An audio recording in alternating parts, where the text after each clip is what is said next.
মাধুৰ্য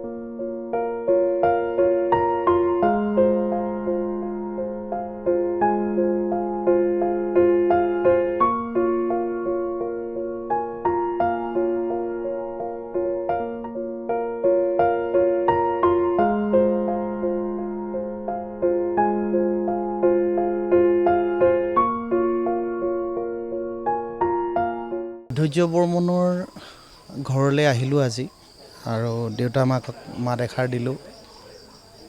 সকলোৰে লগত থাকিলোঁ এঘণ্টা আৰু মাধুৰ্য বৰ্মনৰ যি ঘটনা সঁচাকৈ বৰ দুৰ্ভাগ্যজনক ঘটনা আৰু এনেকুৱা ঘটনা যাতে ভৱিষ্যত দিনত যাতে অসমীয়া জাতি আৰু কেতিয়াও দেখিব নালাগে। আৰু মই ভাবোঁ যে যিসকল কালপ্ৰিট এই কালপ্ৰিটবিলাকক একচুৱেলি পুলিয়ে পোখাই উচ্ছেদ কৰিব লাগে। চৰকাৰৰ প্ৰতি এটা আমাৰ অনুৰোধ, কালপ্ৰিটৰ কোনো জাতি ধৰ্ম নাথাকে, যিকোনো জাতি হওক যি ধৰ্মৰে হওক কালপ্ৰিট সমাজৰ পৰা শেষ হ'ব লাগে। আৰু নতুন প্ৰজন্মৰ উঠি অহা এটা প্ৰজন্মক এটা ইমান বেড মেছেজ দি গৈছে এই ঘটনাটোৱে। গতিকে আজি নতুন প্ৰজন্মৰ সকলোখিনি মাধুৰ্যৰ বন্ধুক লগ পালোঁ। গতিকে তাৰ যি সাংস্কৃতিক প্ৰতিভা সঁচাকৈ বৰ ভাল লগা। সি যে একো নিশিকাকৈ যে সকলো বজাব জানিছিলে, আজি তেওঁ জেঠাইকে মোক ক'লে।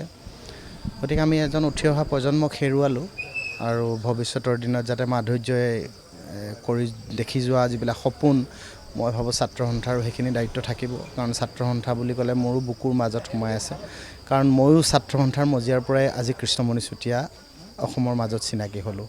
গতিকে ছাত্ৰ সন্থাৰ প্ৰতি মোৰ আনুগত্য আছে আৰু ভৱিষ্যতৰ দিনত যাতে সদৌ অসম ছাত্ৰ সন্থাৰ নেতৃত্বত নলবাৰী জিলা ছাত্ৰ সন্থাৰ নেতৃত্বত যাতে মাধুৰ্যই দেখি অহা সপোনবোৰ যাতে বাস্তৱায়িত হয়, সাংস্কৃতিক ক্ষেত্ৰতেই হওক বা তাৰ জীৱন দৰ্শনৰ ক্ষেত্ৰতেই হওক, যিকোনো এটা সি জীয়াই থাকিব পৰাকৈ যাতে সকলোৱে দেখা পায় ভৱিষ্যত প্ৰজন্মই।